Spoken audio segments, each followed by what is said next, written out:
السلام علیکم ورحمۃ اللہ وبرکاتہ۔ میں نے اپنے بابا کو فخر سے بتایا کہ میرے پاس 2 گاڑیاں ہیں اور بہت اچھا بینک بیلنس ہے۔ اس کے علاوہ میرے بچے اچھے انگریزی اسکول میں پڑھ رہے ہیں۔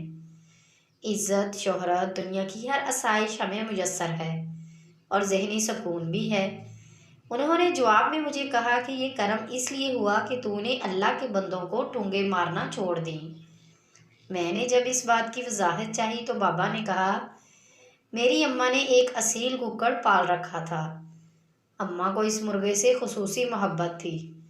اماں اپنی بھوک بھر کے مرغے کی چونچ کے عین نیچے رکھ دیا کرتی تھی اور ککڑ چونچ جھکاتا اور جھٹ پٹ 2 منٹ میں پیٹ بھر کے مستیوں میں لگ جاتا۔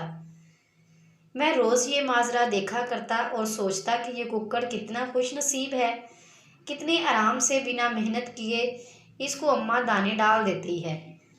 ایک روز میں صحن میں بیٹھا پڑھ رہا تھا۔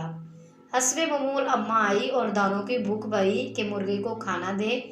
اماں نے جیسے ہی مٹھی آگے کی، مرغے نے اماں کے ہاتھ پر ٹھونگ مار دی۔ اماں نے تکلیف سے ہاتھ کو جھٹکا تو دانے پورے صحن میں بکھر گئے۔ اماں ہاتھ سہلاتی اندر چلی گئی اور ککڑ جو ایک جگہ کھڑا ہو کر آرام سے پیٹ بھرا کرتا تھا، اب وہ پورے صحن میں بھاگتا پھر رہا تھا۔ کبھی دائیں جاتا، کبھی بائیں، کبھی شمال، کبھی جنوب۔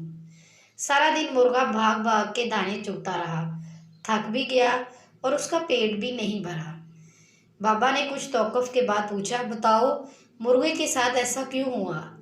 میں نے جواب دیا، نہ مرغا اماں کے ہاتھ پر ٹھونگ مارتا، نہ ذلیل ہوتا۔ بابا بولا، بالکل ٹھیک۔